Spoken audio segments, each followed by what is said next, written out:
Welcome back to New Rockstars. I'm Erik Voss, and this is a breakdown of The Mandalorian Season 3, Episode 4, Chapter 20, The Foundling, referring to Paz Vizsla, who at this point has got to be begging the covert to find a new training spot because, good lord, just spar inside. But also referring to the Foundling Grogu, whose escape from the Jedi Temple was finally revealed, delivered by Jedi Master Kelleran Beq, played by Ahmed best. Before playing Master Kelleran on the kids' game show, our man played Jar Binks. I feel like it's Ahmed who was found, and we who were found. Let's break down this victorious episode scene by scene for the details you might have missed. And by the way, if you're going to WonderCon, New Rockstars is hosting a panel on Friday, March 24th at 2:30 p.m. We'd love to see you there. And subscribe to our new channel, The Deep Dive, and you can support our growing network with our Mando-inspired shirts at nerdriot.shop. If you grab one of these, you can write in a custom shout-out that we'll feature in our Wookiee Leaks after shows. Okay, this episode opens back on the covert of the Children of the Watch with the blast of this instrument.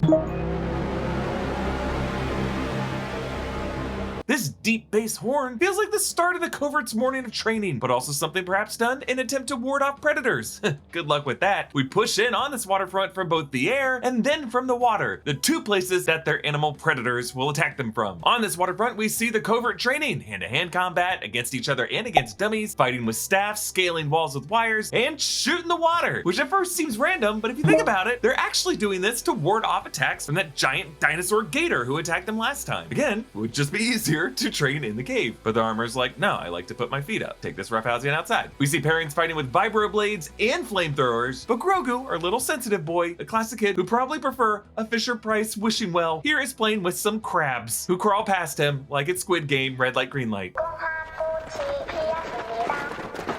Mando tells him to put down the rocks, but Dad, they're not rocks, they're shells. Grogu can see life in detail where others see nothing. As Din takes Grogu away, notice how all these rocks rise and scurry into the water. Grogu shares a calmness with animals that others do not have. The crates behind him as they train are stamped with a mythosaur symbol and some Mandoa letters. It's so hard to translate Mandoa, but I'm pretty sure this is F or N OC-G and then F or N OC-J. Grogu is paired up with Ragnar, that's a foundling who was baptized in Chapter 17, played by Wesley Kimmel. Remember, in his baptism, he did not finish the creed. Could that be why he was cursed to be taken by the animals of this planet? Din says that Grogu needs to rise from foundling to apprentice.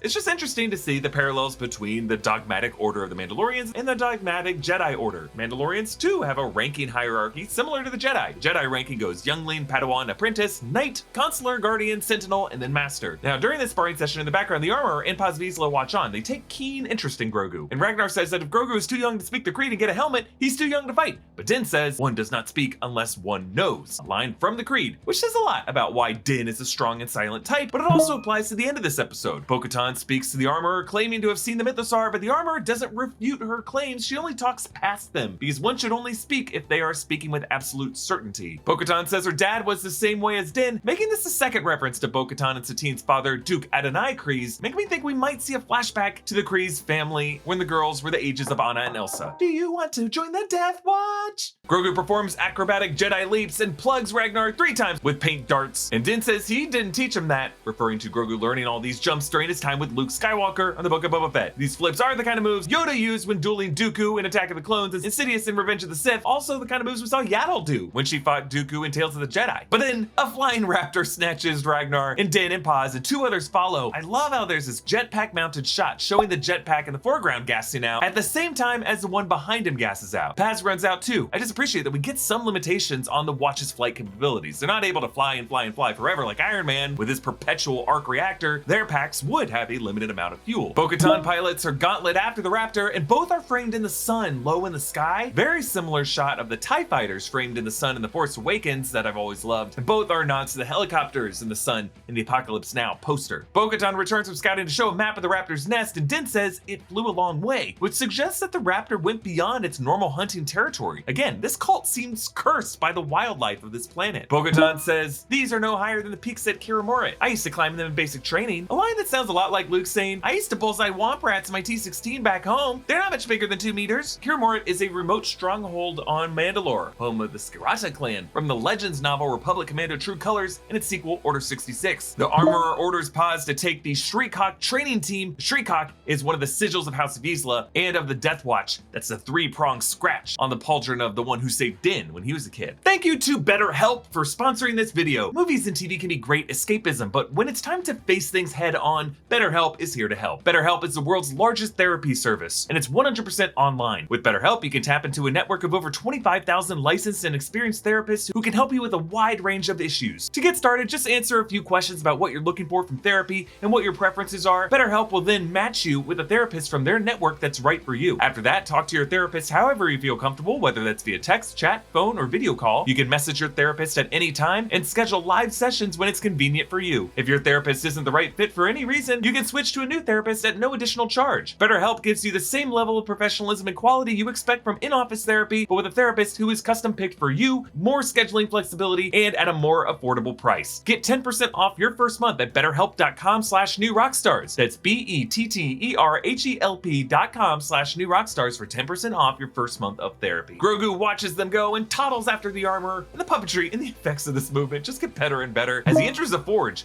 we see it all from his lower point of view. He was there in chapter 17, but now Din is not with him. So rather than seeing this from Din's higher angle, it's from Grogu's angle. There's a moody, crust-dissolving forge montage as the armorer lectures, just as we shape the steel, we shape ourselves. We all begin as raw ore. We refine ourselves through trials and adversity. During this, Grogu is superimposed over the Beskar ore as it's poured into the mold, as if to show Grogu himself being molded. Refine ourselves through trial and adversity might be why this cult continues to train in such a hostile environment. But this metaphor of seeing ourselves as metal comes from Plato's The Republic, the myth of the three metals, in which Plato posited that human beings were created with one of three metals in our souls: gold, silver, or iron or bronze, which defines the role the person should play in society. Gold for philosopher king, silver for warriors, bronze for craftsmen and farmers. The children of the Watch similarly liken themselves with Beskar, which they believe cast themselves as these dogmatic warriors. The armorer says the forging process reveals weaknesses, as Grogu is framed directly behind this hydraulic press so that it looks like he is the one being crushed over and over. The sparks of the press match cut with the sparks of the blowtorches as this door in the Jedi Temple is being cut open. And yes, we are back in Order 66. This forging process had the same exact effect on Din Djarin back in chapter 3 in season 1. It caused him to flash back to the day the Death Watch rescued him and discovered him as a foundling. The framing of the two flashback sequences is pretty parallel. Din's doors opening on a separatist droid, light coming in through the slit like the slit of his visor. That droid later killed by a Death Watch. For Grogu, it was the doors being pried open by the 501st clone troopers, followed by elevator doors opening to his Jedi savior. But here, 4 Jedi defend Grogu from clone troopers of the 501st. They yell, "Get him to Kelleran!" So this tells us that during Grogu's time in the temple, he must have been known to several Jedi Masters, and that there was something of a plan in place to secure Grogu if something ever happened. Grogu's bassinet is the same one that he started the series in the pilot episode, but now it is clean and new, the same red and white colors of the Jedi Temple walls surrounding them, not yet scuffed up. So this right now was not far from where Grogu was during his flashback in chapter 6 of the Book of Boba Fett. So this flashback is picking up right where we left off, and presumably there could be a next part flashback that picks up after Grogu and Kelleran blasted in hyperspace. Carl Weathers directed this episode, and he did an incredible job with the sequence, holding the tension on the elevator doors, and then whoosh, we open to Kelleran Beq,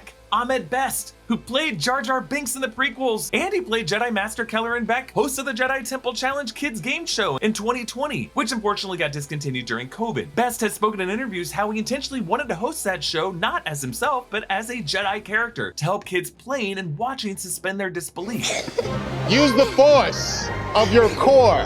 Now, Ahmed Best unfairly took some horrible abuse from the Jar Jar haters. So it just feels so great to have this shot from Grogu's point of view so that it feels like we are being rescued by Ahmed Best and this show is rescuing him. I can't think of a more appropriate redemption for an actor who went through so much, and it just shows that Lucasfilm produces these shows with love. Also, in addition to Jar Binks, Best played a Coruscant clubber, Ahmed Beq, in Attack of the Clones, and he has said that Kelleran Beq is related to that character, hinting that that game show host character was canon in the past, and now it confirms it. Kelleran has some interesting gold stitching on his robes that was not on his robes in the game show. The gold plus the white inner layer of robes is closer to the Jedi wardrobe we saw in the High Republic era. Temple Archives librarian Jocasta Nu had similar embroidery on her garb. Kelleran picks up the blue lightsaber of the Jedi who fell in the elevator and double fists on the clone troopers. These clone troopers call to each other. Don't let them escape! Yeah, they brought back Tamara Morrison to voice these. I love how Ahmed Best plays this with such intensity. Like, he makes specific eye contact with each of the troopers he engages, and he emotes specific betrayal for each of them. He force pushes the clone trooper off the ledge from the hand that he's actively holding the blue lightsaber in. See, I do this when I have a Chipotle fountain soda and I try to pry open a few spare fingers to open my apartment door without spilling too much of the Coke on myself, so I'm a Jedi Master too. But thank goodness some of those clone troopers showed up when they did, because it was their speeder bike with that convenient jump seat that Kelleran and Grogu used to escape. As he zips away from the burning temple, there's a line of traffic on the left side of the screen. At first I thought these ships might be leaving the temple and there might be other Jedi survivors out there, but really it looks like a distant line of traffic that's passing the temple in the background. Kelleran is pursued by an LAAT, a low altitude assault transport. That's the clone trooper gunship that we first saw attack the clones, and Kelleran steers into a train tunnel, just like the tunnel that we saw Pershing and Elia Kane riding through in chapter 19. Kelleran veers off into the station for Monument Park, the same plaza that Pershing and Kane toured several decades in the future after this. This is the one that has the highest peak of Coruscant, Umate, and yes, again, this is the same place that Obi-Wan and Satine toured in Clone Wars. They end up crashing on a platform with a Naboo cruiser. This is an H-type Nubian yacht. Not exactly the same royal cruiser that Amidala used in Phantom Menace. This is more like the one she and Anakin used traveling to Tatooine and Geonosis and Attack of the Clones. So does this mean that Kelleran took Grogu to Naboo? Or that figures from Naboo, like Padme, or Sheev Palpatine, or Senator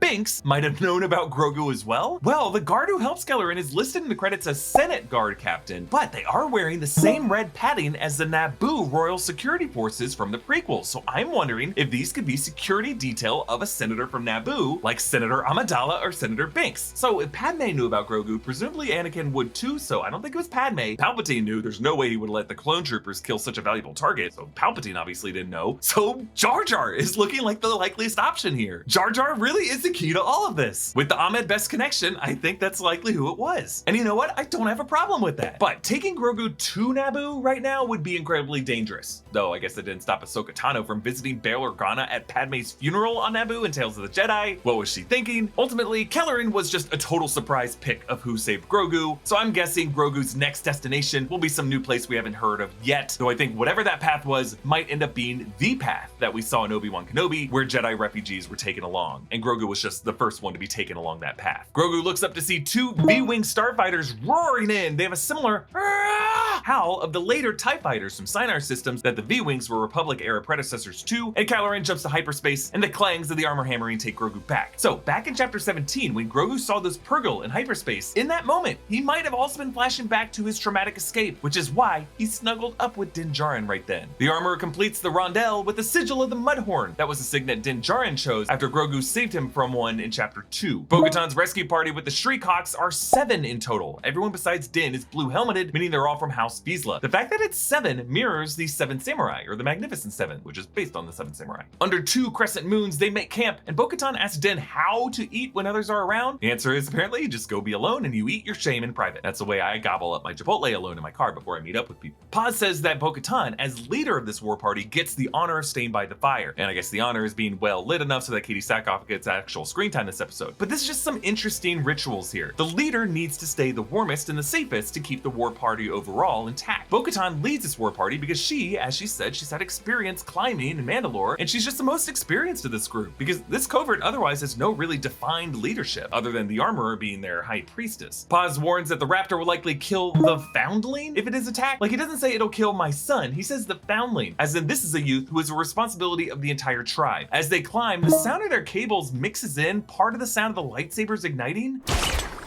Yeah, you hear the burst release, but without the searing burn sound and the hum that follows it, rather the wobble of a metallic cable that follows it now. They climb up to the nest, where, horrifyingly, there is a Beskar helmet of one of the past kids the raptors snatched. And there are some buzzing insects around that dry grass, likely swarming some currently rotting flesh. Paz Leroy Jenkins is into the nest, where 3 giant infant raptors attack. The mama raptor coughs up Ragnar. One could only imagine what he went through, but we know Boba Fett's Mandalorian armor helped him survive inside the Sarlacc. Either way, Ragnar here is bone dry. Just a bit odd. The raptor takes off with both Paz and Ragnar, and we know flying off until their jetpacks run out is its tactic, so there's a natural ticking clock to this chase. Bo-Katan gets swatted by a wing, and she loses one of her night owl pauldrons. You do see it here, which the raptor, you could say, might have done her a favor. The animals of this planet, guided by simple nature, or guided by some spiritual force to get these cultists to where they need to be. While the others just piss off the raptor with their cables, only Bo-Katan sticks. She hooks it, sticks a vibro blade above the eye, and the raptor releases Paz. Paz. It's Din who snares the wing and immediately vibroblades to the talon before the raptor can wriggle free. Ragnar's loose and Din scoops him up and we hear a blast of the flute. So interesting to point out here, Bo-Katan goes for the giant eye to tame the beast, like her connection with the giant eye of the Mythosaur. Din Djarin saves the kid, like his connection with Grogu. The raptor flails in the water, and there's always a bigger fish. He gets snapped up by that same gator species as the one we saw in chapter 17, like the Mosasaur eating the Pteranodon in Jurassic World. Now in chapter 17, that guy got blown up, but this one proves that the water is filled with these big boys. Paz adorably pulls his son in close, and Din, watching them upon return, immediately picks up Grogu. So seeing Paz fear for his son gave him his own fear for being apart from his little boy. They brought back the 3 raptor babies. No clue how they all fit on that ship without the raptors trying to eat them on the flight back, but this will provide some beastly flying mounts that this clan can ride, alongside Bo-Katan when she inevitably rides the Mythosaur. The armorer makes a new pauldron marked with the Mythosaur, and the armorer says that since the Mythosaur belongs to all Mandalorians, it's okay, but Bo-Katan seems a bit disappointed to hear this. She wants the Mythosaur for herself. She asks the armorer what if she actually saw a Mythosaur, and the armorer answers only cryptically, "When you choose to walk the way of the Mandalore, you will see many things," as if this was no more than a noble vision, but she doesn't explicitly deny what Bo-Katan saw was real either. So Bo-Katan's faith in partaking in this cult is transitioning from witnessing a miracle to joining in the day-to-day rituals and trials that truly test them. She is also a bit of a foundling that we are left with in this episode. But one final detail that you might have missed in the final frames, while it seems like Bo-Katan is staring at the Mythosaur on the wall, the armorer steps into frame between them on the other side of that fire, watching Bo-Katan closely. I think a conflict may be brewing between Bo-Katan and the armorer. Reminder to subscribe to our new channel, The Deep Dive, and you can support us by grabbing some merch at nerdriot.shop. Follow me on Instagram and Twitter at EA Voss. Follow New Rockstars and subscribe to New Rockstars for more analysis of everything you love. Thanks for watching. Bye.